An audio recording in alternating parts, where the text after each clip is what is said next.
vez más, en el cielo, Satanás se presentó ante Dios y declaró: si le quitamos la protección de su salud, seguramente blasfemará. Esta vez, el Señor permitió que Satanás tocara la carne de Job, pero sin quitarle la vida.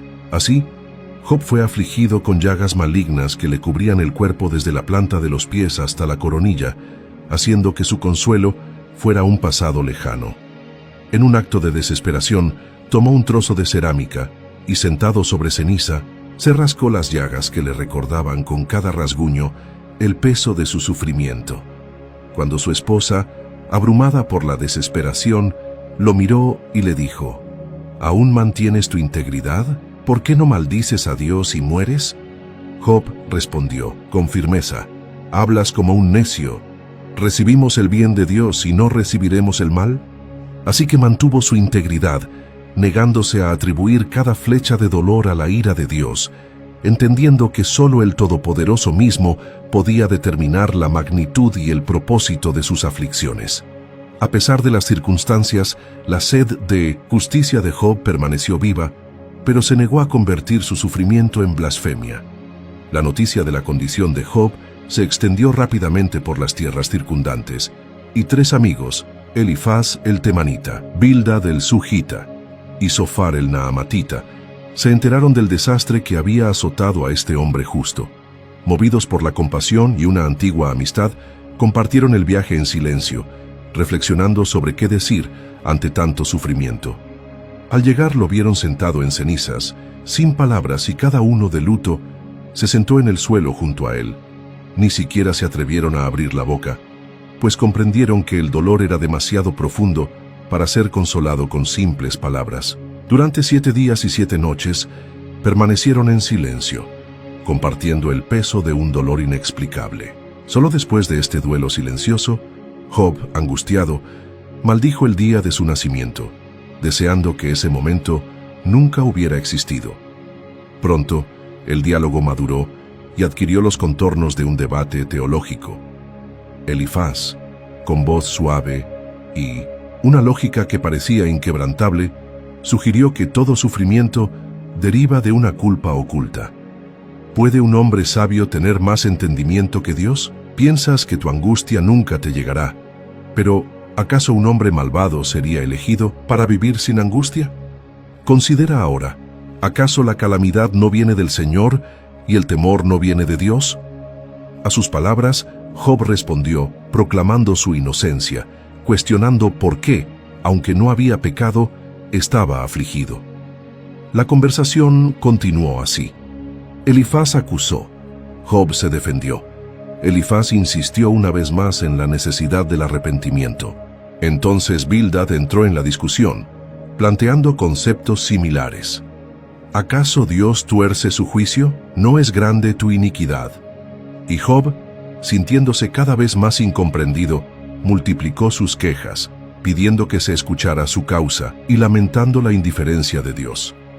Las voces se alzaron en un tono de acalorado debate, repleto de versículos que intentaban encajar su dolor en fórmulas convencionales de retribución.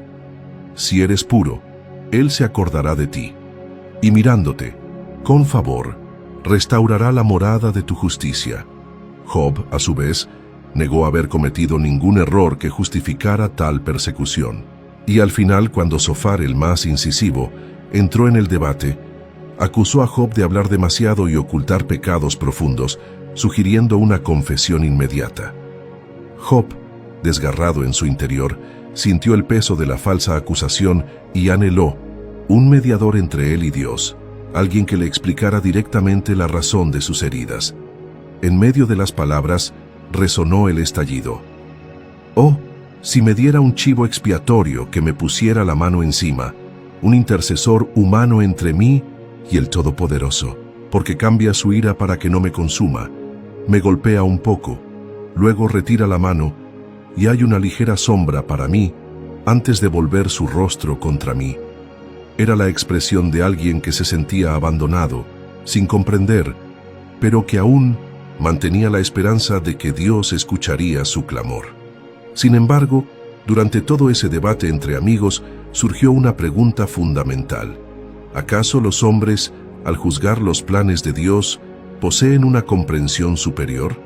Las acusaciones repetían el antiguo concepto de que los justos nunca sufrirían, que la bendición divina era garantía de prosperidad y salud, mientras que el dolor era una señal inequívoca de culpa. La convicción de Job desafiaba este razonamiento. Sabía de su integridad. Recordaba cuántas veces había servido a Dios fielmente. Sin embargo, sentía que Dios guardaba silencio ante sus quejas, y la angustia de no recibir respuesta se hacía cada vez más insoportable. Hasta que un día, en medio del torbellino de preguntas, apareció un cuarto personaje. Eliú, un joven que escuchó las palabras de Job y sus 3 amigos y se enfureció. Consideró que la edad no garantiza la sabiduría, así que decidió hablar. Su mensaje, sin embargo, continuó reforzando la tesis de que Dios usa el sufrimiento para corregir e instruir al hombre, reavivando el temor del Señor. Aún así, Job no vio claridad en las palabras de Eliú y continuó clamando: «Mi dolor es incurable, mis días son más veloces que un corredor. Estoy en mi fin antes de saborear la mañana. Recuérdame cuánto tiempo me queda de vida. Como un guerrero, he sido cortado por el día del mal». Entre líneas, Job reveló una verdad universal. El dolor, cuando se malinterpreta, puede llevar al corazón humano a dudar de sí mismo, a preguntarse si realmente sirve a Dios o si su fidelidad era solo el resultado de circunstancias favorables.